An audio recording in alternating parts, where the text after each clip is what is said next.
Two of the women who feature in the documentary, Leah Hamley and Abby Furness, join us now. Thank you so much. Hi. Good morning. Thanks for coming on. I actually watched the first episode last night and my jaw was on the floor. I can't believe what you guys have been through. And you're not the only ones, where are you? There were quite a lot of victims here. It's actually crazy to think how many victims that there was from this. From one man, that he can create so much trouble for so many people. Yeah. Abby, what makes a cyber stalker? Because we all know what a stalker is, but what makes a cyber stalker? So a cyber stalker is basically someone that is a stalker, but all online.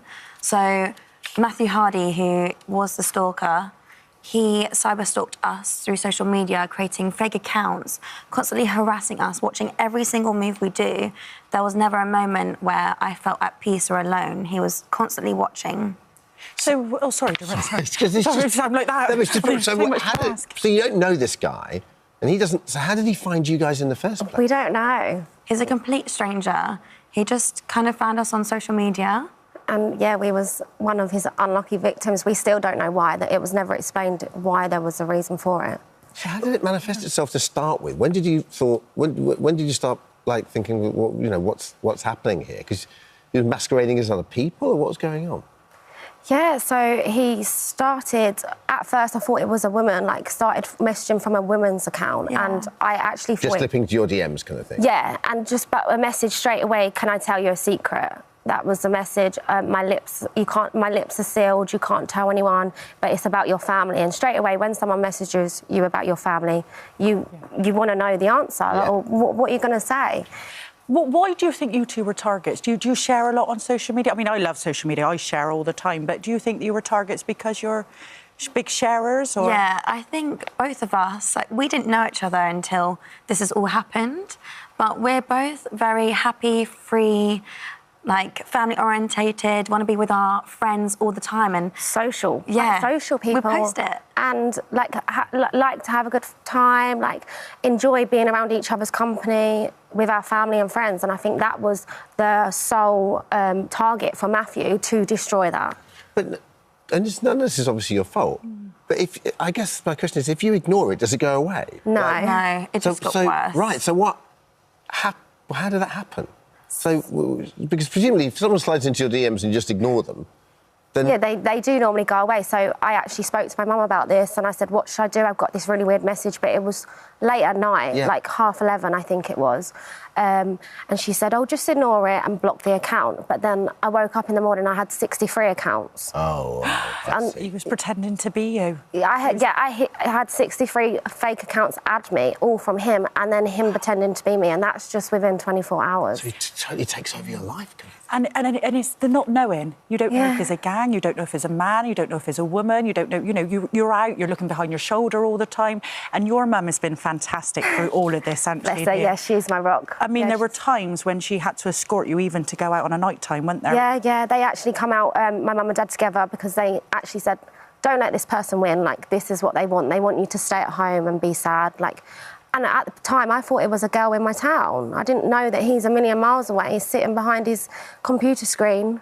In your head, are you thinking this is someone I know? Who's, like, being 100%. petty and jealous or whatever? Yeah, we accused our friends, our families, our work colleagues. Like, it just ruined relationships with everyone because we couldn't trust anyone, and we didn't expect the stalker to be miles away. Sure. We thought it was someone very close to us because they seemed to know very little details. They knew, like, who I went to school with when I was 13. Yeah. And didn't your friend get married? Somebody's friend got married and then he actually messaged the bride to say that you were having a relationship with the groom? Yeah, but that was when he was on bail, so... He did that on bail? Yeah, that was right at the end. Did your friend believe you? You know, did she believe your story? Or? Yeah, but obviously it's embarrassing. Yeah. Like, even now it's still embarrassing because you still have to live with them things that he's been saying and the inappropriate things that he's been saying to people. He really got off on causing drama, didn't he? He really got off on having the power of causing drama. I mean, Abby, what sort of dramas did he cause for you in your life? It was absolute chaos. Like, my whole life got completely turned upside down. He ruined my relationship with my boyfriend and completely severed my relationship with my boss. How did he do those things?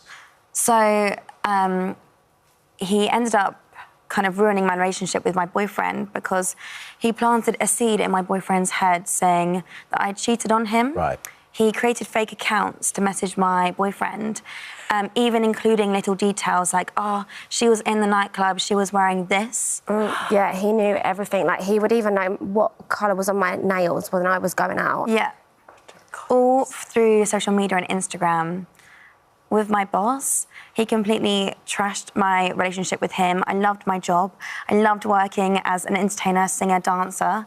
And Matthew pretended to be me and started sending my boss explicit pictures of me. Oh, my God. Flirting, creating this sexual relationship between us. Yeah, it was. And there was really nothing. It was always that thing.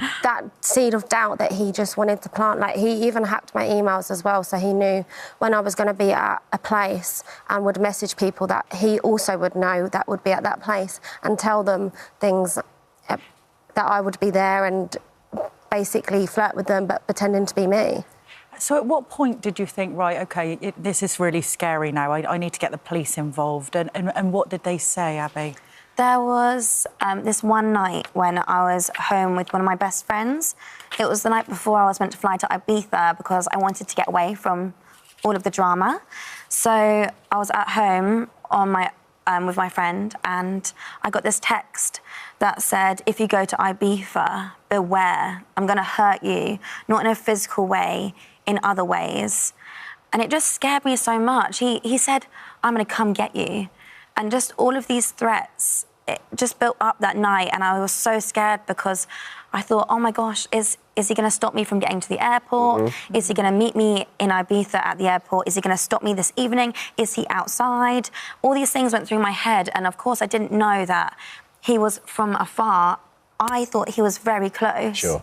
So I called the police. I called them on 999, and I said that I needed help and that I'd been getting these threats and that I was scared. I received a phone call maybe 20 minutes later that just said, do you think you're in immediate danger? And they said that they didn't think I was in immediate danger, and they asked me this question. They said, do you really think we should come? And it made me feel really little and small. Yeah. And I felt silly for even calling the police. And I just felt trapped, like there is no way out. This is going to go on forever. What did they say to you, Leah, when you got the police? I actually reported it within 24 hours of my first message because it was so severe and it was so bad.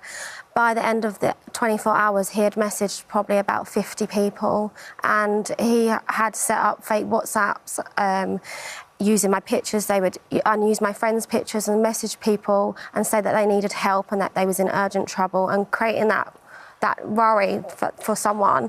And I reported it straight away, and they actually told me that because there's no threat or harassment at this time, that I should go to Action Fraud to report it. So, I mean, December 2019, Cheshire PC Kevin Anderson got involved. He was given the case. Good old Kev. Your hero, really, Things wasn't then he? obviously take a turn. So the police then started taking it seriously, and then how did it get caught?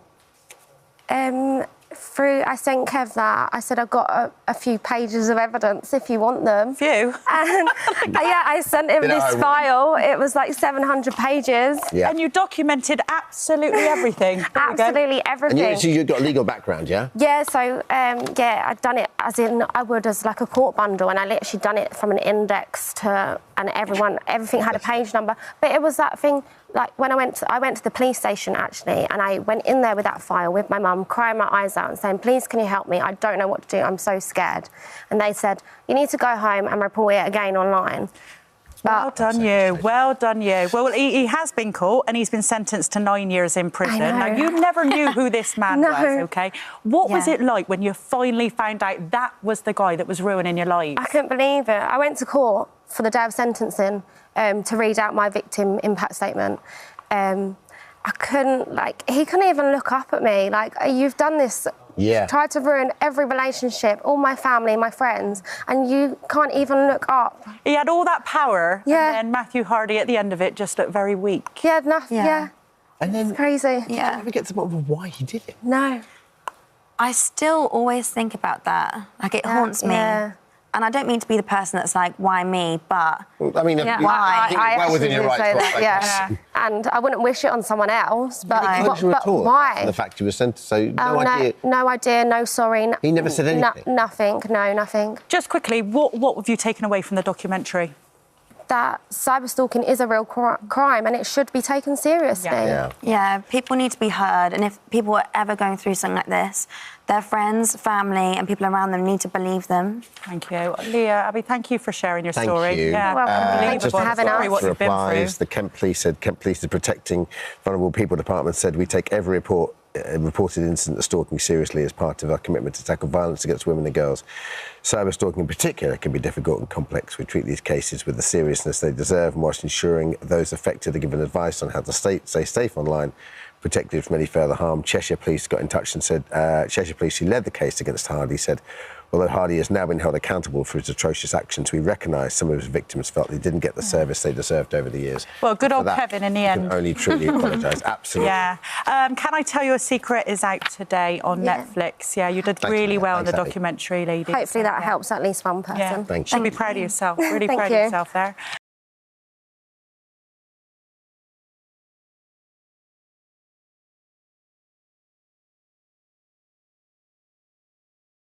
Yeah, very moving watch, and you can see it tonight again at 9 p.m. on ITV and ITVX. Now, two people who know firsthand the impact of what we saw last night are doctors Tom Petty and Dr. Andrew Cinnamond. Welcome to the sofa. Great to have you in. Wow, to relive, I'm sure for you, those traumatic days, hours, months, weeks was really horrific at times. Just tell people at home who watched last night, how real was that? Well, I think what we strived to do with the programme was to try and make it as authentic as possible. And Rachel Clark, who wrote the book Breathtaking and then was a co-writer on the scripts, her sort of overarching rule was to make everything as representative of that early pandemic, so that we were reflecting people's experiences both in the NHS and at home as accurately as possible to do it justice, really. OK, Andrew, Tom, can you just give us a little bit about your backgrounds and why that you were asked to be involved in this? Yeah, so I sort of went to Sheffield Medical School for 6 years and then I worked...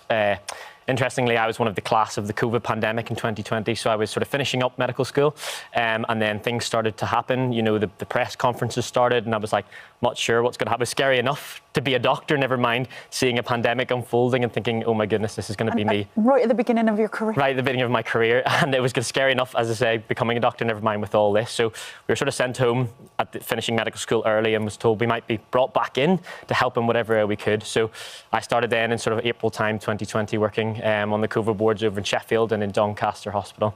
In terms of getting involved in the show, I currently work at the Ulster Hospital in Belfast. I have a lot of my colleagues who are currently watching, so hello to them, Ward 3E at the Ulster. So I had a friend of mine, a colleague of mine who knew Dr. Rachel Clark and worked with her in London, and had said there was going to be a new drama filmed over in Belfast in Jordanstown, and asked if I could get involved, and I couldn't wait to jump at the opportunity. So it kind of just fell on my plate a little bit, but it's been great. What was most striking about last night was the pure chaos of it all. Nobody really knew what to do. There was direction coming from on high from the government. It didn't seem to fit in what was actually happening at the coalface as such, Tom.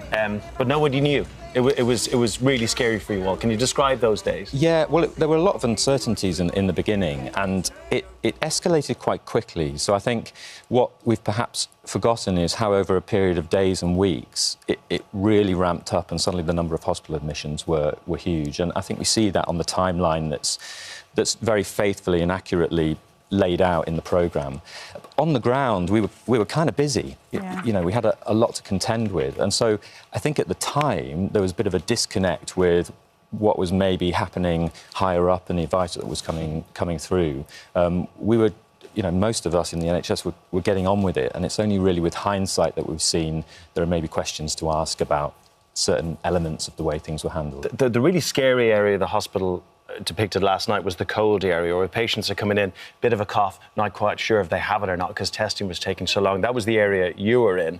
At least in the hot area, you were dealing with the situation, but in that area, there were so many unknowns. Yeah, it's managing the uncertainty that was difficult. You just didn't know who had COVID, who didn't. Originally, we thought they were just, you know, people who had the travel history, and then we were worried, actually, is this spreading throughout the community now? And it was a scary time for everyone, because we just didn't know. And as I say, with hindsight, you can look back and be like, well, it was obvious. But for us, we just had to get on with it and do the best we can under the circumstances that we had. Well, you didn't know, and you literally had to make some really, really tough decisions, and that, you know, is the responsibility and the pressure of that I could not even begin to comprehend. And the numbers say it for themselves. A study conducted by the National Institute of Health found that post-pandemic, nearly 60% of hospital staff had evidence of mental health disorders, nearly 30% had evidence of PTSD, 27% of depression, and 23% anxiety. Are you still feeling the effects of the whole pandemic, Tom? Well, I think so. And making the programme, it's really interesting. We've both reflected on this, going back into PPE again with the masks and visors and things. It stimulated something that I guess I'd sort of buried quite deeply in terms of the smell and the texture of it and the feel, the claustrophobia of it. And I mean, I've been a doctor, I'm a bit older than Andrew, so I've been a doctor almost 20 years, and I've seen some things in my time that I'll remember. But the concentration of cases in that period of time and those COVID cases that I still think about now was unprecedented. To see that sort of concentration of really sick people, some of whom sadly didn't survive. I think we're sitting on a bit of a ticking time bomb in the NHS with mental health in healthcare workers. And how are you, Andrew? How are you from the effects of it all now? Yeah, it was a very tough time. I remember when, and we'll probably get into this in a bit, but we did a bit of a boot camp for some of the actors, and we were practicing with them, telling them how to put PPE on. And I remember when I was sort of showing them how to put on the PPE and the smell of the mask and the gown and things, and that feeling of it really brought back some memories which were not pleasant memories. And it's a constant process of dealing with things. I mean, the hospitals have never been busier, and we're still seeing for years to come the after effects of COVID. Joanne Froggatt was so good last night depicting that, actually, when she put the mask on for the first time, and the heavy breathing. And I think we can all relate to that a little bit when we first had to wear the masks. But the stress in her face, she was amazing, wasn't she, in it? She's incredible, and she has approached it with such kind of meticulous rigour. She asks so many questions. I mean, she never stops. She's just absolutely brilliant, and really wanted, I think, to portray that as a doctor who's been doing it for years and years and years, and yeah, it's wonderful. I just wanted to ask if there was any help out there for doctors, you know, that went through that time and, you know, wore that PPE equipment for those hours and hours on end. Is there any help out them for their PTSD and the anxiety that they might be feeling? Yeah, I mean, there are lots of kind of networks and things available, and I think we see later in the episodes, in episode 3, one of those sorts of groups where people are starting to come together, characters from the show, from the series, and talk about their feelings. There's probably not enough, and I think there's also, we battle against our inner need as medics and nurses and everyone else who works in healthcare to be a coper. Yeah. You know, and just to go, well, everybody's been through this experience. Why am I different? I don't know how you do it. I really don't. One of the big lessons from watching the drama, I think, would be listening to the people on the ground a lot more, because you guys, the doctors and the nurses, you spotted the problems before anyone else. It almost felt like there was an imbalance of where the information, where the guidance was coming from. Did you feel that? Yeah, as I said, it can be difficult sometimes looking back on it and thinking, you know, there was obviously at the start we were all just trying to make do with what we had and the guidance that we had. But as we carried on, then we started to become a bit, particularly with some of the PPE downgrades and things, we were like, this doesn't seem right. You know, we have people who look very unwell, and, you know, we're now managing with potentially plastic pinnies and gloves where we should have had the full PPE, but other members of the hospital were having access to this full PPE. And it became a little bit tricky, and we became a little bit cynical then of thinking, this doesn't fit right with what we know and what our instincts are as medics. We do have a reply from the DHSC. This is what they had to say. Throughout the pandemic, the government acted to save lives and livelihoods, prevent the NHS being overwhelmed, and deliver a world-leading vaccine rollout, which protected millions of lives across the nation. We've always said there are lessons to be learned from the pandemic, and we are committed to learning from the COVID-19 inquiry's findings, and will play a key role in the government's planning and preparations for the future. We'll consider all recommendations made to the department in full. And I know where those recommendations to come from. People on the ground, don't you think, Jess? Yeah. Andrew, Tom, thank you. Thank you for everything you did during that time. And just I think from us and the nation, like, we would have been totally lost without people like you. And your colleagues. Thank you very much. And you have a starring role, I believe. Well, a little role. Yes. Don't blink too Which many episode? times. But episode 1, playing Neil, who's one of the emergency department doctors. There he What is. do you think? Oh, there you go. There Oh, you I go. see you now. Oh, there I That am. makes Yeah. sense. And he's gone. You played it perfectly. So Breathtaking continues tonight and tomorrow at 9 p.m. on ITV1 and ITVX. Thanks so much, guys. Thank Thanks you. for coming in. Thank you. Right. Thank you.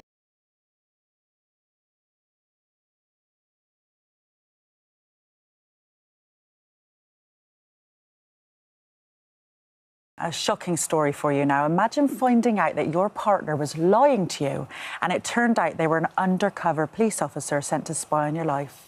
Yeah, shocking really, but that's exactly what happened to our next guest, Eleanor Fairbreda. She discovered her lover and close friend of 7 years was posing as a committed environmental activist, but was actually a member of the police force sent to infiltrate her friendship group. Worse still, he was a married police officer. He had 2 children.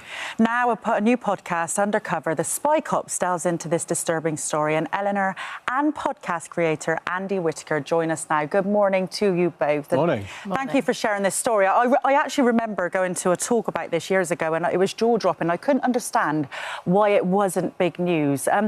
Eleanor, you met Kennedy and you're an environmental activist.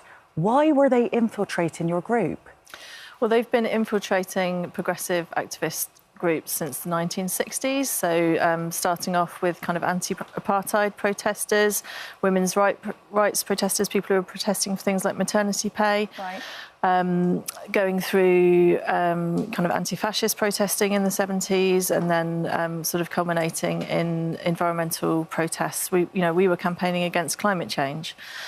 So you're right, it doesn't make any sense. Like, why were they infiltrating our group? But our government has basically been sending in police spies and infiltrating activists' lives like this since the 70s. People who are politically active and who are challenging the status quo are basically being infiltrated. They're having files kept on them. The files are kept by Special Branch, and then they're also being kept by MI5.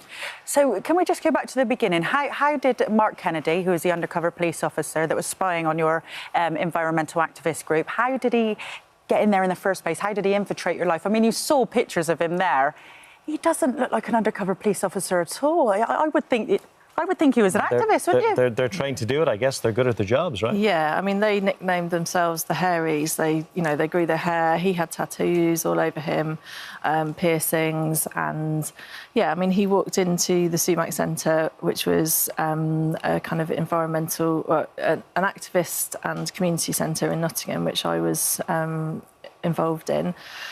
And just looked like an ordinary person who was interested in trying to make the world a better place, and said, I want to be involved. And being a kind of open community who were trying to get more people involved and do more campaigning, we welcomed him in. So I'd imagine he went into your group fully loaded with information. He's a professional. He knew what he was doing. How did he work you all over? How did he get in so deep? He came in and they use a technique called mirroring of basically, saying what you want to hear and saying, I'm into the same things as you are, and particularly around women, they did that. And yeah, he was just keen. He wanted to be involved. He said he'd just moved from London and didn't really have any other friends. So was it mainly women that were the targets then? Were they easier to build relationships with?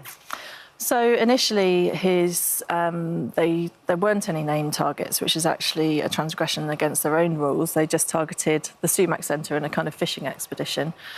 But yeah, I mean, there was a mixture of when people were named as targets. There were a mixture. But initially, one of the people it's very obvious that Kennedy was targeting was Kate, who became his girlfriend within a few months, and he told her things like, that he lived in the neighbourhood next to her in London, that he supported the same football team as her family supports, that he was really into country and western music, and loved the trailer trash lifestyle because she was living in a caravan on our friend's drive at the time. So, he was telling her what she wanted to hear. Exactly, and she kind of felt, I've met someone who's really special, and he did that all the way through with other women as well.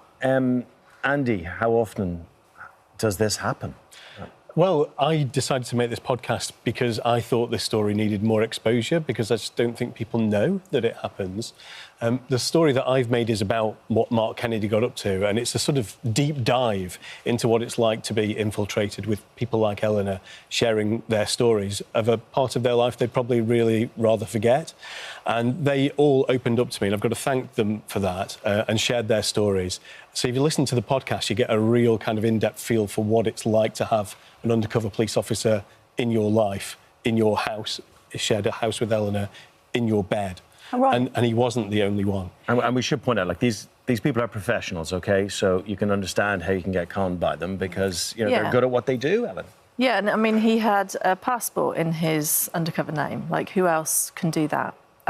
So, you know, and we just, at the time, we had no idea that this sort of thing happened. Nobody really had any idea that this happened.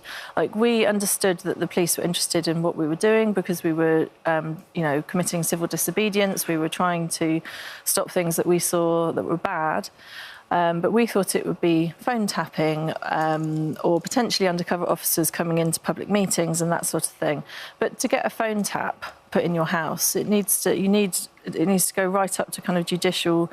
You need to get judicial permission to do it, and or even is it to go even higher than that? And yet, so sending undercover. Secretary. Yeah, I think the Home Secretary has to approve a phone tap. But it's important to separate the two things here, right? The police will feel they're justified investigating criminal offences or what they believed are to be criminal offences, which he's allowed to do with the power of the police force. It's that other stage. It's getting into people's emotions, developing relationships, I guess. Here's where the problems really begin here, right? Yeah, I mean, you say the police feel they would be justified, but actually what's happened is this is a secret unit that really nobody in the police even know. So the police that Kennedy was meeting as an activist, they didn't know that unit existed and that they were encountering an undercover police officer. He got beaten up by the police while he was an activist. Badly beaten up. He had his back broken or fractured in one place or something. So when he was going on the demonstrations with you, he was getting right into it as well. So that's a bit of an agent provocateur, isn't it? Yeah, I mean, there's certainly arguments around the fact that he's, you know, evidence of being an agent provocateur. But the public inquiry has recently said that in the interim report in the summer of last year, that if the public had known what was going on about these units, they would have been disbanded in the 1970s. Like these are tactics which shouldn't be used. They've been found in court as being transgressing 5 human rights, case in the IPT, and it's basically the secrecy around this unit that has kind of enabled it. It's an entire rogue unit, but then it's not really that because it's the MI5 was tasking them for information, so it is. It's coming from the government. I've got a lot of very important questions that need to be asked about this because you're so right. But the personal effect, Eleanor, and the personal effect on you because your relationship developed, didn't it? Yeah. So he moved into our house. I lived with him and 3 other people, and then a second house as well. And then I stayed with him in his house afterwards. We were very, very close friends. You know, I knew him for 7 years, like one of my best friends for 7 years. And in 2008, our relationship developed. We were lovers for a while. But yeah, it's huge. Just can't imagine that moment, Josie, finding out. So he went out with your friend, and your friend was the one that actually caught him out in the end, didn't they? They found a passport in his glove box. What was it like when they confronted him? So my friend Lisa, who had a 6-year relationship with him, and they were kind of lifetime partners. You know, she thought she may be with him for the rest of her life. Like, he was completely integrated in her life. She found his passport. She dug around that, finding out that he was Mark Kennedy and he had children. This was the big thing, that he actually had children. And obviously, having had a relationship for 6 years, you'd think you should know that. But, yeah. Well, he had 2 children. You were friends with him for 7 years. Your friend also had a relationship with him. Andy, thank you for bringing this to light on your podcast, because they do need to be brought to light. I know some officers that infiltrated these people actually end up having children with the people that were spying on. So thank you so much. We've got a right to reply from the Met now. Yeah, we have this from the Met Assistant Commissioner, Barbara Gray. She said, we know that enormous distress has been caused as a result of Mark Kennedy's actions, and we've previously apologised to women who were deceived by him into having sexual relationships. I make those apologies again. These relationships are wrong and abuse of police power and should never have happened. We're committed to learning from the wrongs of the past. It's the key bit here. Can't happen again. And there have been enormous changes made to the training, supervision and legal oversight of undercover officers, both in the Met and nationally. Mark Kennedy and the NPCC declined to comment on this one. And your podcast is doing a very important job here. Where can people hear it? Where can they listen in? Thank you, Andy. Yeah, you can Thank catch you, it Eleanor. on wherever you get your podcasts, basically.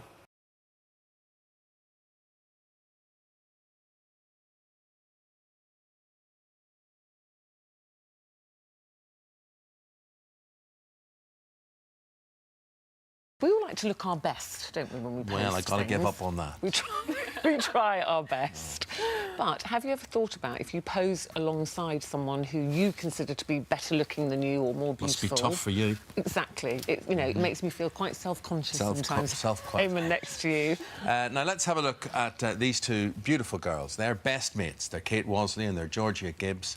And their social media pictures sparked debate this week with followers' comments commenting on the fact, as you can see there, the girls are 2 different body styles, types, sizes. Yes, Georgia is a size 8, and she's been accused of photoshopping some of those pictures, Georgia, to make herself appear smaller next to her best mate, Kate, who is a size 16, are you, Kate? Yes. OK, so, well, let's ask you about that first. Did you Photoshop any of those pictures to make yourself look smaller than your best friend? What's the problem with doing that? No, look, I just think society has, a little bit of an issue with 2 girls being completely different sizes next to each other. It's not something we see very often in mainstream media, which I do find, quite disappointing. And I think the thing with anybody is we want to make that a norm. We don't want people to see a picture of us next to each other and assume, you Photoshop this, or, you look so different. But we just want people to accept that and see it as normal. So, Kate, you've now become campaigners. Are you passionate about this? Are you angry about this? What sort of things were said? What's the insinuation between the 2? It's not just that you've photoshopped, but it's the fact that Georgia may have photoshopped to make you look worse, so she would look better. Am I right here? Is this what... I think that's what people were insinuating, yeah.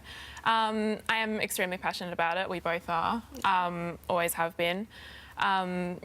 But yeah, I mean, people were just shocked that we were next to each other, and like Georgia just said, I mean, it needs to be a norm, because you just got to look around on the street and... When you say shocked, though, when I I'm looked shocked at... that you're saying you're shocked. They're shocked. Yeah, I looked at the pictures when we were a different generation, of course. I looked at the picture in a completely different way, and I just saw 2 friends laughing and smiling. Exactly. And that's what we wanted to... But what is it that people were shocked about? The fact that you're bigger than your friend, or you're skinnier than your friend? I mean, what were they saying? I think it's because I had, a little bit of a platform anyway, and when we posted the picture, people were used to kind of, seeing me by myself and the body shape that I am, which is, majoritively genetics, but also, like a lot of different factors. And then when I posted a picture with Kate, it was like, oh, like this can't be real. This can't be real life. We've got the picture in question that created most of the furore.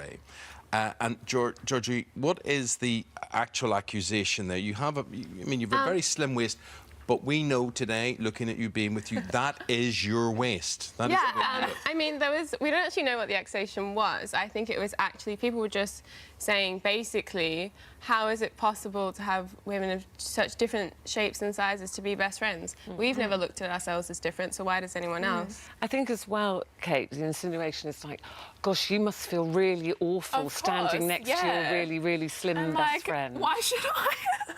But I mean, yeah, that's what people are thinking, because I mean, everyone's kind of obsessed with looking the best on social media. But our whole thing is no longer just magazines. It's now forever on your Instagram Our feed. whole thing's just, being real and being who you are. And so that's prompted you to put together this crusade called Anybody. Anybody. What is your intention with that? I mean, our intention with Anybody is to encourage all women to quit the comparisons. You know, I've got two sisters who are both completely different to me. I've grown up with, you know, all different shapes and sizes, and we want women, you know, to not look at me and go, oh, I should be that body shape, and not to look at Kate and go, you know, I should look like that, to just kind of accept themselves and realise individuality is something to be celebrated. Exactly. And I think we're also hard on ourselves. Yeah, of course. And that, you know, healthy bodies come in all different shapes and sizes. It's not just one size fits all for And so health, do you know? the comments on social media. I mean, as we sit here today, there are people who are waking up who want to be offended. They want to be annoyed about something in particular. What was it that really, you know, stuck a pin in you guys and thought, really? Have you got nothing else better to worry about than this? The comparison. Like we were saying, like, you know, like... If it was you by yourself, it would be fine. Yeah, if it was me by myself, it would be fine. If you put the two together, you know, society just goes, you know, this isn't real life. I've, you know, posed by myself a million times on Instagram and I've never had a negative comment. And as soon as you see the two different bodies next to each other, everyone's like, whoa, hang on, like... There's different This is why I say I will never be in the same picture with Ruth. I'm changing things from now on. I mean, I don't It's not fair on her.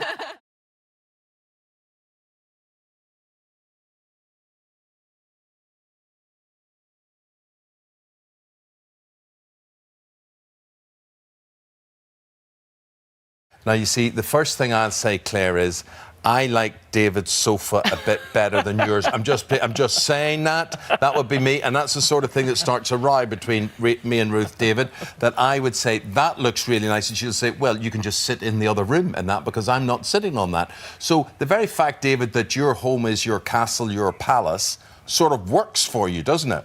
It does. I mean, Claire and I's taste in decor is definitely different. I like more retro.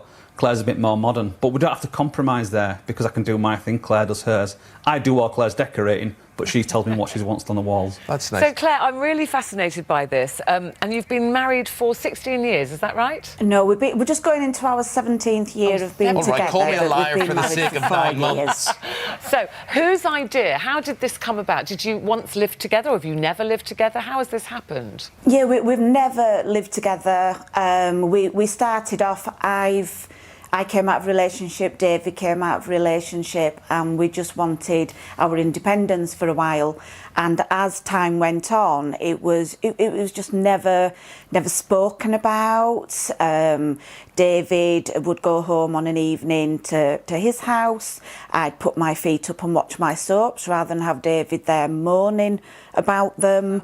So yeah, it's just gone on as it has and works. But Claire, yes, OK, my wife's had her say there, but if I could have my say on this, if I, for 16, nearly 17 years, did my own thing and went back to my own place, she would be saying, I know, well, aren't I enough for him? Why does he not want to be with me full time? This doubt would creep in. Did the doubt not creep in to you that David maybe didn't want you enough? It did initially, but probably the first couple of years we were together, I was expecting to have a normal relationship, sort of being together, working towards living together, working towards having a child together. That's how I expected it to go.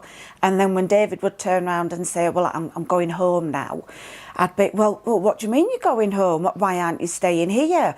And he said, well, I just thought it'd be nice to have my own bed. And then I would get really, really angry with him, and we had the whole scenario of, well, would you want me to stay? And I'm saying, no, it's fine, you go home. David, if you don't want to stay... Could I ask you, David, when you did decide to grant Claire her wish and stay over, was it, shall I say, extra special? The first 10 minutes are, but then it's...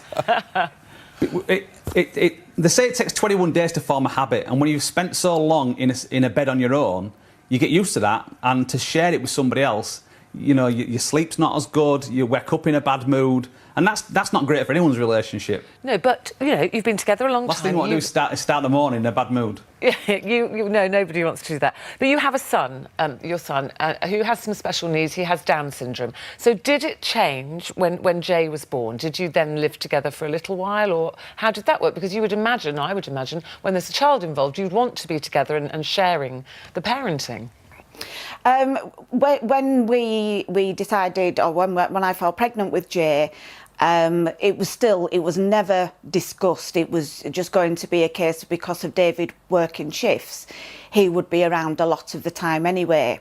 And then Jay came along, we found out he had Down syndrome. And I won't lie, it was a big shock to both of us. And it was a case of how are we going to manage? We've been given this child with additional needs. So that was one and only time we did discuss moving in together, because we thought it was what we would need for a child with additional needs. And then as a little bit of time went on and Jay just started cooing and giggling and trying to roll over, we thought, no, we just have a child. We don't have a child with additional needs. It's just Jay.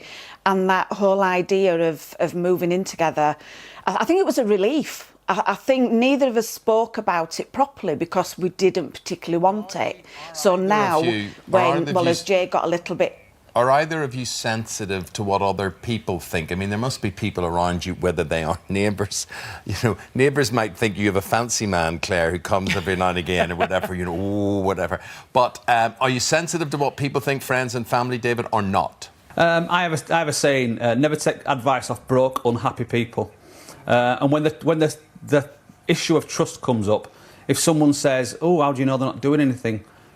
If you wouldn't trust your partner or boyfriend or husband to live in a different house and not do anything, then maybe you're not with the right person. It's never an issue for us.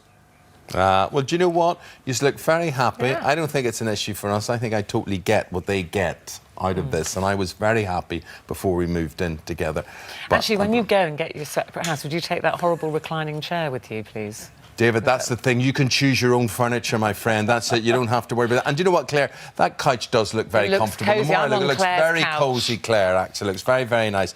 Guys, continue to be happy and in love, doing your own thing. And I like what David says there. Don't take advice from broke or... What did you say? Broke or unhappy people? Good, very good advice. Broke or unhappy people. Yeah, lovely to see you. Big, good, guys. Thanks a million. See you.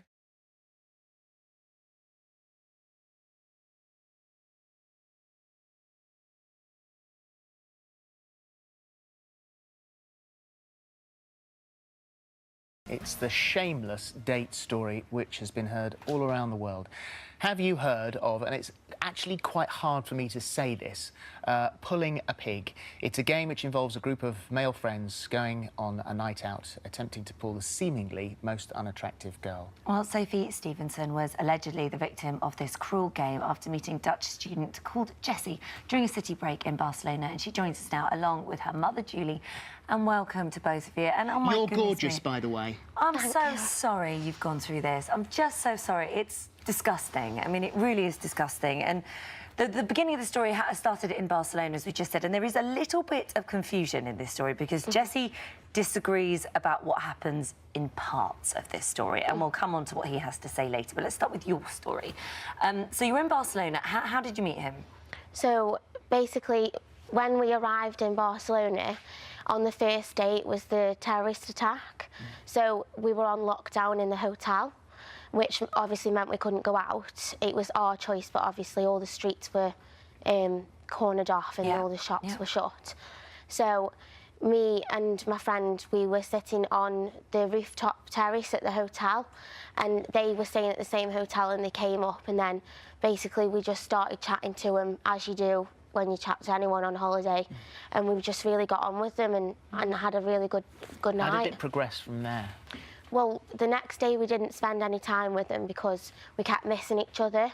But then after that, we spent every day together. We went to the beach. We, you know, just hung out whilst we were away. And I think because of what had happened and because the guy hadn't been caught whilst we were there, me and my friend, we just felt safe around him because we thought they were all really nice guys. And for you, this was a holiday romance. Yeah. Yeah. And even when you left Barcelona and you returned home, you spoke to each other on the phone. Yeah. And you even talked about. Did you talk about having a long-term, long-distance relationship? Well, yeah. Otherwise, I wouldn't go to Amsterdam. Yeah. Which is what we're about to get on to in a moment. How much did you speak to each other? Every day we'd message from the moment I woke up to the moment I was going to sleep. Like, you know, everyone that knows me knows I was talking to him because I was talking about him to my friends and family. And so what, from a mum's point of view, what did you see? Well, I mean, I was there, you know, when she'd say, oh, Jessie's on the phone, I'm just going to take the call upstairs. And because he felt like he was part of my family already, because then I'd say to her, well, tell Jessie your mum says hiya. And Sophie'd say, mum says hiya, Jessie, and she said then, Jessie says hiya back. So I knew he was in contact with her every day, and he'd ring at all times of the day. So then you organise, right, OK, well, he couldn't get over to see you, so you pop over to Amsterdam to see him. Yeah. Well, his original plan was he wanted to meet her in Manchester. He was going to come over to us. But he wasn't going to come until the end of October, and because, you know, because we were talking every day, we were telling each other we Well, you want missed to each see him other and straight stuff. away. Yeah, of course. So I was like, why not? Do you know? In my head, I was like, well, if I don't see, then how am I going to know? Do you know what I mean? So you were messaging him right up to the point you got on the plane? Yeah, I was boarding the plane, and I was telling him, you know, I was at the airport. I've got here okay, and he's like, I can't wait to see you. He said, I'll be at the arrivals bit when you get there. He just said, see you soon. So you arrive and you must be so excited, can't wait to see this boy again, and he's not there? No. How long did you wait at the airport for? 2.5 hours. And did you try and contact him? Yeah. I tried to call him, I tried to message him, I tried to message his friend, but he'd blocked me already, which I thought was weird. Yeah, of course. And then I first contacted my cousin at home, obviously panicking. After about 20 minutes, I started panicking, and I just said, he's not here. What am I going to do? And she was like, just stay calm. Maybe he's running late. Just stay calm. It'll be okay. Well, eventually you had to get the shuttle bus. You went to the hotel because my phone battery was going, so I needed to get there somehow. At what point? How did he tell you those horrible words? What happened when he said what had happened? So I think it was about 11:30 at night.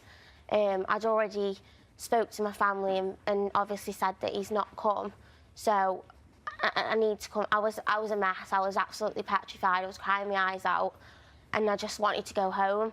So I'd already changed my flight to in the morning. Because I told her when she rang me, and obviously I'd got the missed call, and straight away at work because they knew. I said, you know, Sophie's gone to meet Jessie today, and I dropped her off in the morning. She was so excited to go in to meet him, and I just said, let me know when you've landed, and then she texted me, didn't aware me then at the time to say she'd landed and she was okay. And she was obviously thinking that he's going to turn up, he's probably running late. And then it wasn't until about 7:45 at night time, in our time, that I'd got these missed calls. And when I rang her, she said, Mum, you're not going to believe it, he's not turned up. Well, I was devastated. Yes, I bet you were. What did he say to you in the final... he finally messaged me back, and I heard the noise on my phone, and I thought, at first I thought, oh, he's going to tell me that something's happened, he's on his way or something. And then I opened the message and it said, you've been pigged, 2 pig emojis, it's all been a joke, 2 laughing faces. And then I just paused for a minute and was just like, what? And then I just replied saying, like, how can you be so cruel, though? And then he blocked you. And then he just blocked me. And that was the last contact that you've had with him. So, I mean, I can't imagine what that does to your confidence, what that does to you as a girl, as a woman. How does that make you feel? It instantly made me feel sick. And I just... And me as a mum, I've seen what it's done to her. It's affected her terrible. Yeah. She hasn't wanted to come out of the house. She hasn't wanted to go to work. She hasn't wanted to leave the house at all. Yeah. And, you know, for me, as a mother, what he's done to her, he's knocked all the self-confidence. It's unforgivable. Well, he's gone to great lengths to deny it, although the story is changing as we're on air. He said, we actually met in Barcelona, but I never had a romance with her. I was in a hotel room with her, but I never slept with her. We are not and never were in love. This is fantasist rubbish and it's ruining my life. He's denied messaging you after the meeting in Spain. reported as saying he had no idea that you were going to be in Amsterdam, claimed that you'd arranged to meet, and even questioned whether you'd been travelling there in the first place, even though you've got proof that you did. And then there's another report that says, after Barcelona, I did not have any telephone contact with her. The messages contained in these tabloids are either made up by Sophie or the newspapers. I did not send them. And then today, he's admitted to a one-night stand. Did not stay the night, but there was no romance and no contact with her after they left Barcelona. It was a one-night stand, which is more than he said in that first statement, and apparently there is another statement coming out in an hour or so. What do you feel about him now that he hasn't, if he's done this, hasn't manned up and said, I'm sorry, I'm the pig? Like, it upsets me more because he's trying to make out that she's lying. What would we gain out of coming here today to make a whole story up? I've been there when she's been on the phone to him, and he knows I have because he's shouted "Aya" back to me. So am I lying as well then? The only reason why I have said about this, it's embarrassing, it's humiliating. The only reason why I've done this is because I don't want this to happen to other girls. If I want other girls to think twice before they do it, I want them to, you know, because... How would you have known, though? What could you look for? Where was the hint? Where was the clue that this guy was this guy? And, you know, and at the end of the day, if he wants to live with what he's saying, we know what's the truth and he knows what's the truth. And it's come and bit him on the backside in my eyes with what he's done. And you've had huge amounts of support, not just in this country, but worldwide. And I want to thank people for the kind regards that they have said. Honestly, I still haven't even been able to get through all the messages. It's constant. Everyone has been She's had a lot of support, nice. and that, to me, has made her feel better about herself because she is beautiful. She's my daughter. And, you know... Absolutely. I also feel that other people have been able to now say of things like this happening to them. Yeah, and there's terrifyingly sad stories here. Teresa says, this happened to me once. I was at a club, got asked to dance, being extremely shy at the time. I said, no thanks. He then said, well, thanks to you. He'd lost the bet and wouldn't get the fiver. His mates had bet him to dance with the fattest girl in the room. I was devastated. Cruel. Absolutely. Charlotte says, I haven't been a victim to this, but as a larger lady on the dating scene, I know how worried that I would be. The only pig in the story is him, says Perry. How awful to lead someone on like that. What is the point? Guys should learn to treat all women with respect, says Julie. Well, move on. That's it. Draw a line. Do not let this affect you. Don't let someone as horrible as him change the way you live your life. That's it. I think Done. all the comments off everyone's really helping me, so... And we'll finish as the way we started. You're lovely. Yeah. Thank you. In the last half hour, his lawyers have released a statement saying that Jessie denies playing the pull-a-pig game on Sophie. He also contradicts her mother's claim that he called Sophie after her holiday in Spain, has no recollection of sending a text saying, you've pulled a pig. But if he had, it must have referred to their sexual encounter, whatever that means, and not Sophie's appearance. Mr. Makeman is now holding Sophie liable for all future damages he suffers as a result of her actions. Interestingly, we've seen screen grabs. We can't show them because it shows his number, or a number that is alleged to be his. Very long conversations. We texted that number, and the person at the end of that number said, contact my lawyer. So it certainly is a... and he's now, allegedly, would be calling her mother a liar as well.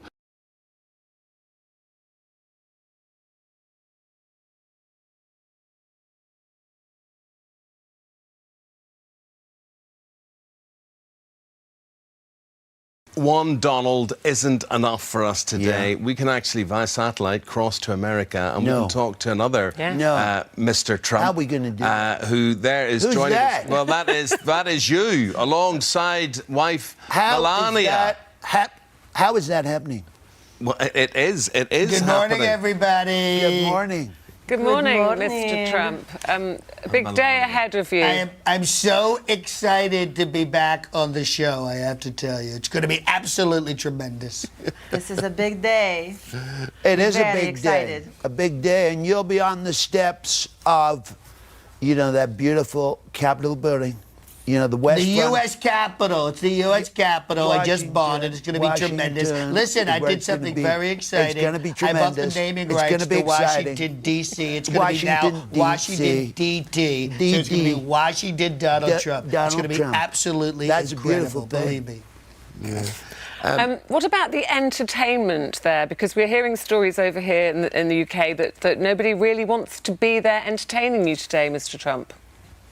Oh, last night was beautiful. We had all the cowboys. We all had all the country music. It was fantastic. We had huge acts. Some of the biggest names in the music industry. We had Three Doors Down. They're tremendous. They're like the American Beach Boys. Can I just say, you never had Chaz and Dave. No, that's true. That's true. Yeah. I have no idea who they are. So the fact that they work there is a good thing. They are big in the UK. Yeah, Donald, is it true you're not using a Bible for the swearing-in ceremony? Nope. I'm using Art of the Deal. It's a tremendous book, and the sales for it are going to go absolutely through the roof, right? I don't know. I don't like when Donald swears. No, well, she doesn't like when I swear, but we're going to swear in, and I'm not going to curse. So. That's a beautiful thing. And Melania, every First Lady has a cause. What will yours be? Women, children, humanity in general. Well, also something that I've suggested, starvation. I think starvation's very important, and she starves herself. We're not going to talk about it. Well, you have to starve yourself so you can look hot. So she's going to starve herself and tell other women to starve themselves so they can look hot. That's tremendous. Interesting message. Well, listen, we know you've got a very, very busy morning ahead of you. We hope all goes well with your inauguration. We'll be watching it here. Huge morning. Huge day. Lovely to see you, John Di Domenico and Mira Zur. Thank you both very much indeed. Thank you for your that time. wasn't Donald. Thank you, guys. No. I can't believe and that. indeed, we can We've got reveal... because we've got the real Donald. Well, except it's not. It's impressionist Mike Osmond. I've got to tell you too. I've got to tell you too. Sorry. Does that hurt your mouth? No. Just hold them, would you? Yeah. You've had those specially made? Yeah, I had them specially made, the wig, the contacts, all sorts. It's just been crazy. Do you think he's had his hair specially made? No, I don't. I think it's real. You think it's real?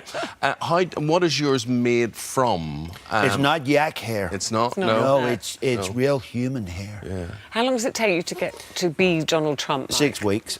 No, it's about an hour and a half all told, with makeup and then hair and, and all the suit and the tie. Very long tie.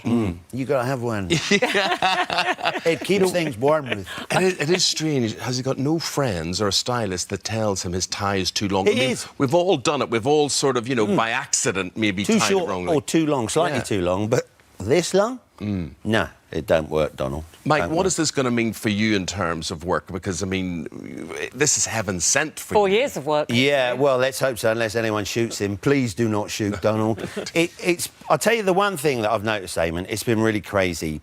So I do the act, and I do 20 minutes of Donald Trump, and then I go into impressions. Eamon Kelly, you were on the show. 2004, you won 32 grand. And then 2013, you won 50K. That was good work, Eamon. Yeah. See what I mean? Say how strange it is doing. Hello, it's so lovely. Yeah. So lovely. I'm so excited to be on the couch. Look at me. I look so stupid.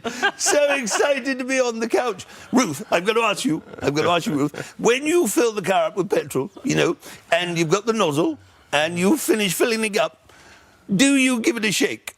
Or is it just a man thing? I don't know. I just wondered. It made me laugh.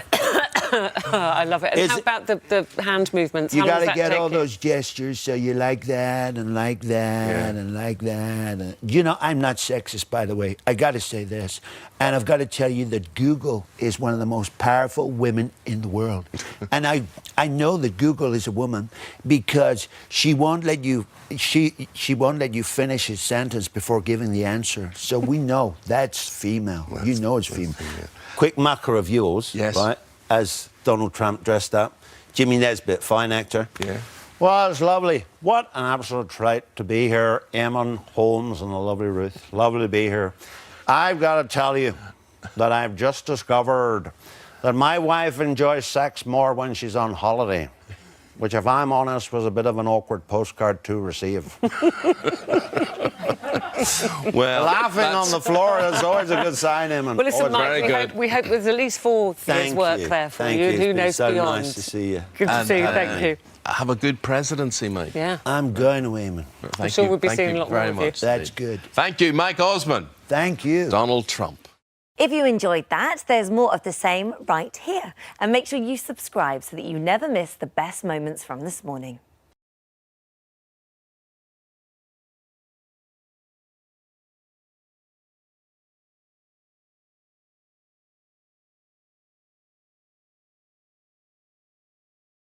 Now, the nation is still celebrating. It's a little bit foggy and hungover still after Chloe Kelly's incredible penalty, which secured the Lionesses' victory over Spain and brought football home again. Oh, it gives you chills every time, doesn't it? As we wait for the team's homecoming here in London, Jenny Faulkner is on the mall. Morning, Jenny. They have had quite the few days, haven't they? I mean, I'm not even English, and I'm completely in awe of them. Anyway, we're out here today because the Lionesses are doing our victory parade. They're setting off from Horse Guards Parade, which is just a stone's throw that way. They're then going to make their way on open-top buses all the way down the Mall. I will show you that later. It is heaving. It is full of fans that have travelled from far and wide just to be here to show their support and utter appreciation for these most amazing girls. And also, right beside me here, I have a couple of guys who have also been getting involved in the partying and celebration. Forget wags, by the way. We have the babs, the brothers and boyfriends. Okay, so first up, we have obviously got a couple of star players in the team. We've got Ella Toon. We also have Alicia Russell. And this is Ella's boyfriend, Joe. And this is Alicia's brother, Giorgio. Lovely to have you both here. Good to be here. Has it stopped for you guys? Not at all, no. It's been constant, hasn't it? It's been good fun. I'm sleep deprived, but I wouldn't have it any other way. Yeah, I'm not surprised. I mean, the whole nation, everyone was on the edge of their seats. And then Chloe scored that winning amazing penalty. And then what was it like where you were? Oh, it was crazy. I mean, the emotions from probably the quarter-final. I think I've just been up and down. I'm sure everyone at home's been having heart attacks, but no, listen, they found a way to get over the line. Where were you two watching? So I didn't see any of the group games, but we were watching just behind the dugout from Sweden onwards. Okay, fine. So you were right there. Yep. And can we say, according to all the papers, it's just been one big party ever since. Is this right? It has. Yeah, to say the least. I think they deserve it. So straight after winning on Sunday, am I right in saying it was a 4 a.m. finish? 5 a.m. I should say that's a little bit early for corrected. I stand corrected. And then flew back yesterday, and obviously the girls went to Downing Street. And then what did you do last night? Went out again. I continued, yeah. And then this morning you had to get up a little bit early. I'm sorry to make you get up to come down here, but thank you so much. So how are they feeling? How's Ella? It's crazy. We were chatting to him last night, me and Joe, and he was just saying I don't think it's quite sunk in for him yet. It happened obviously in 2022. I don't think it sinks in till probably a week or two after. I'd like to think obviously when they come here today and see all these people that have come out, it'll really sink in on what they've done for the nation. And it's actually been quite a moving time. It's quite a challenging time for Ella as well because, well, we've all heard the heartbreaking news that she lost her dad last September. How has it been for her? It's been tough. It's been a tough year for all of us as well. Obviously, Gio and Russo's and that, we all get on, and we all knew Nick real well. He was a big part of obviously the England FNF, as we call it, the friends and family. So yeah, it's been a big loss, but obviously he's looking down. He's won that for a reason. So it's mad. Yeah, crazy, tough year for Elle, but inspiration for everybody that obviously going through something similar. Absolutely, and also quite an interesting time for you because you have been in the Casa de Mor, in Love Island, and you left actually. Was that all part of the plan? Leave early, go watch football? Well, they don't tell you anything in the villa, so I didn't know what was happening. But yeah, I mean, it couldn't have worked out any better way to be here and come support the girls and still have had the best experience on the show. So yeah. So, I mean, it's crazy for you. So not only are you coming and being part of this, but then you have to fly back to Mallorca after this. I do, yeah. So, yeah, it'll be good. We'll see. Get that out of the way and then go from there. It's a jet set summer, isn't it? But the most incredible thing is that the girls, the whole team, have inspired everyone, haven't they? Yeah, they really have. Yeah, it's been incredible. It has been so good. proud. Yeah, definitely. Yeah. Anyway, look, Gio, thank you so much. Back to you guys. Thank you. More from the Mail later on. I love it. I love it, and I always think, God, I'm so impressed with how they put it up so quickly. Yeah, I know. Did you? The infrastructure of it all. You're so right. I wish the sun had his hat on for them now. It's a little bit grey. We need to brighten it up a little bit.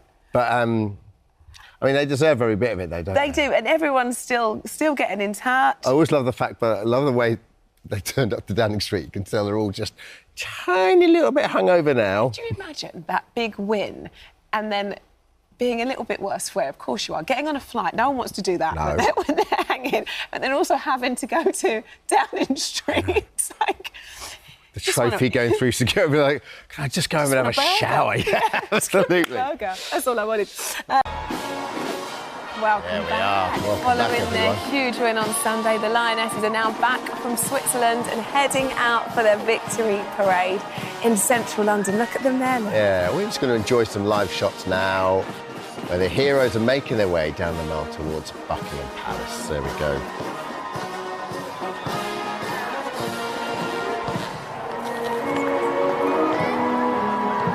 So leading the procession, the band of the Royal Marines Portsmouth, leading the open-top bus procession down the Mall. The central band of the Royal Air Force, oh, they're all getting in on it, will be on stage at the Queen Victoria Memorial until Serena Wigman's team arrive. The RAF band will be performing in front of the stage and on it throughout the ceremony, hosted by lovely Alex Scott. Yes. I mean, Alex Scott's like, I do Soccer Red with Alex, and she's obviously Arsenal legend, won 140 caps, yes. England international broadcaster, and then the Royal Mood Drummers will escort the trophy onto the stage during the celebration, which is going to kick off at 12:15 and finish at 1 o'clock.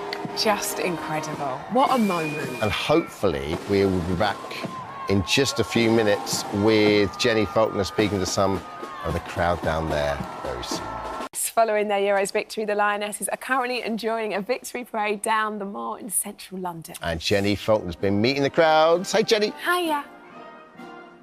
Well, I'm here. I'm still here. It's a bit quieter, which is strange, because look at this lot. Why are you so quiet? I thought you were singing a minute ago.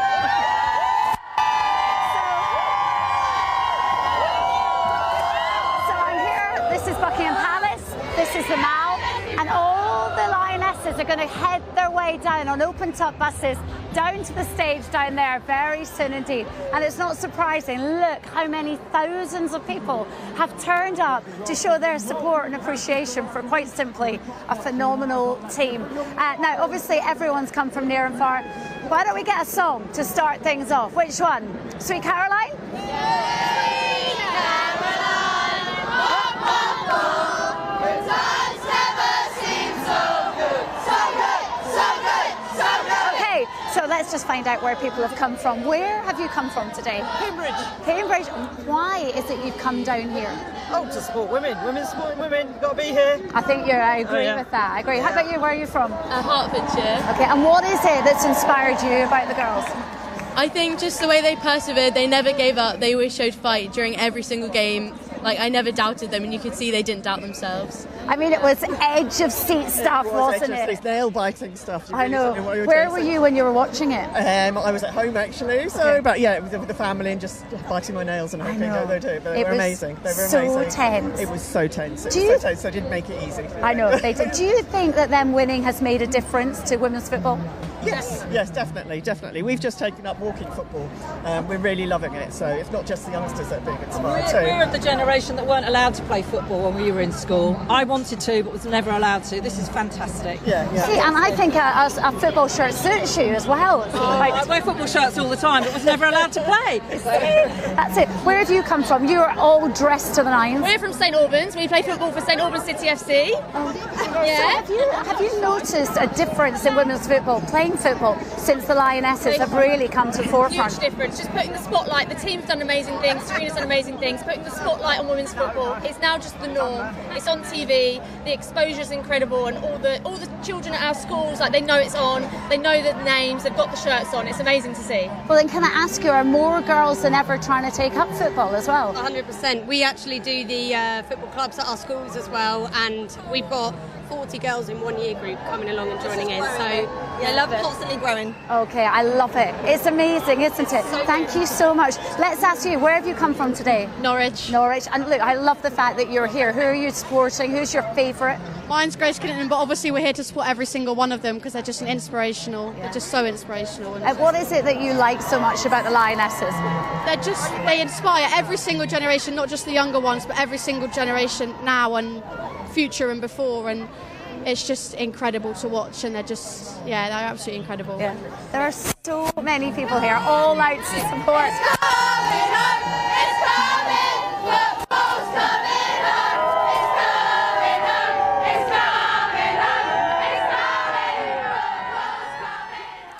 Love it. Nice. I love it. Thank you, Jenny. Thank you, Jenny. We have got some more live pictures now from that victory parade on the Mall. The open top bus is stopped just outside Buckingham Palace, where the Lionesses are getting ready to get on stage. We have the live feed now from the Mall. Look at that shot. Look at it. We're getting closer. Look, we need. There you go. There's the band of His Majesty's Royal Marines there. Look.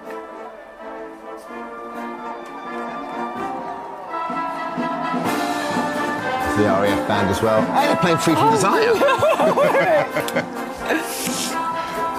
This is just the perfect And you're seeing way. pictures now of the Mall there, the Queen Victoria Monument, all the way down there to Admiralty Arch, and the crowd filtering through up to Buckingham Palace, with the skyline just behind them there of Blackfriars, Big Ben and St Paul's. Lovely stuff.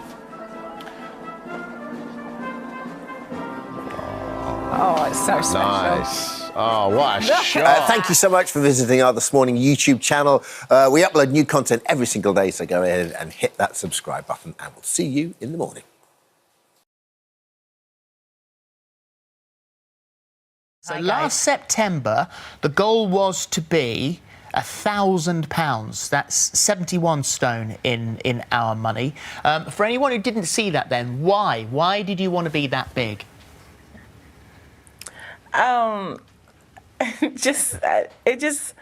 It was kind of a fantasy, and just wanted to feel like a queen, I guess. And a very large queen. And so, what made you decide that wasn't the route that you wanted to take? That you wanted, in fact, to start losing weight? After my 2 miscarriages, and knowing that I want to have a family, once I got pregnant this 3rd time, we kind of sat down and had a discussion. Well, what's the, what do we feel like the main cause is? Yeah. So that's where it all what can we do to prevent this from happening in the future? Did you pin down what the main cause was? Was the funnel feeding might probably have been part of it? Yeah, pretty much all of it was just how much I was eating and what I was eating. Yeah, and definitely. I mean, this has been incredibly painful for you, Monica, and also for you, Sid, to watch her going through this, because with the 2 miscarriages, I mean, it's a horrible thing for anybody to go through, and there was a lot of pain there. Yeah, and I think what exacerbated that a little bit was the fact that people were like wishing this on us. Yeah. And so then obviously the decision is made for the health of you and the health of your baby, that you would start to lose weight. So how did you change your diet? What have you done? I've completely changed everything. Pretty much a complete overhaul. Yeah. Now I eat like vegetables, chicken, a few carbs with every meal. I eat like 3 meals and 3 snacks a day. Very little portions, about 2,000 calories a day. And so what have the doctors said? Have they recommended a target weight? No, I don't have a target weight. They even said like I'm never going to be skinny. I'm always going to be big. We're just trying to get me in a more healthier area, I guess you could say.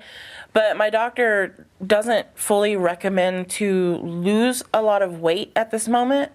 We're just trying to, have me eating better at the moment. Because at the moment, the weight as you stand at the moment, you've lost 15 stones, which is very admirable, but you are still classified as a high-risk pregnancy, and this is not going to be plain sailing for you, is it? No. They're actually going to induce her 5 weeks early. Yeah. And what about the reaction online? Because you certainly said that after the interview that we did last time that people were very quick to judge and judge harshly. Yeah. I mean, people were telling us we were mentally retarded. People were telling us that we deserved to be killed. Yeah. And how did that make you feel? Who says that? I mean, I just no faith in humanity at all. Yeah, I mean, it was bad. Who says that? Like, I don't understand. I would never tell anyone that. Are you nervous about coming back on today and the reaction you might get after this, or do you feel much more positive this time? To be honest, as far as like me, I've already seen some of the reactions to the story, and it's like people aren't even paying attention to what the story's about. Yeah. Like they're like, I can't believe she's gaining weight. Like, are you even paying attention? Yeah. That's complete opposite of what's going on now. Like, what? Yeah. Well, listen, hopefully we've cleared up a little bit of that. Congratulations on that weight loss. And good luck, both of you. And Monica, good luck with your weight loss as well, because you're doing well. 15 stone there's a lot of weight to lose. I know there's a way to go, but you're little steps. Well done. Yeah, baby's due on November the 18th, so you say it's going to be 5 weeks early to be induced, so that's October the 21st, more or less. So we'll be crossing our fingers on the 21st, and thank you very much indeed for talking to us. Thank you. Thank you. Bye-bye. Thanks, guys.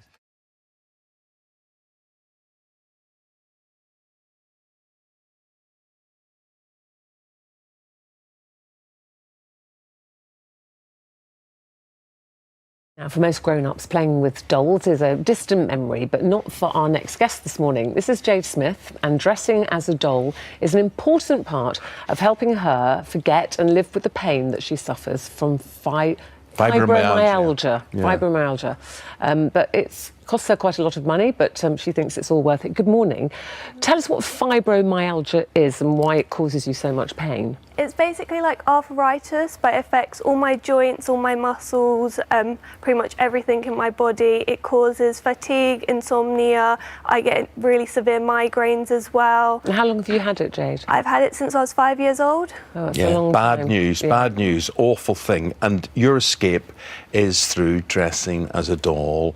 And what are when did this start? When did you first have this affinity and this desire to do this?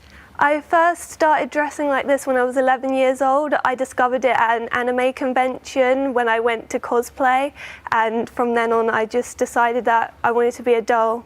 Well, stand up and give us a twirl here, and we'll just see. Look at this. And what is this particular outfit that you've got on here? This is my sugary carnival dress, and I've got some tea party shoes on, white knee-high socks, and I've of course got my wig and my pearl tiara. And we can see behind you a great rail of clothes there. It's an amazing kind of dressing up box. These look expensive, Jade. Where do you get them? Do they have to be made for you? Some are specially made, others are imported from Japan and Korea.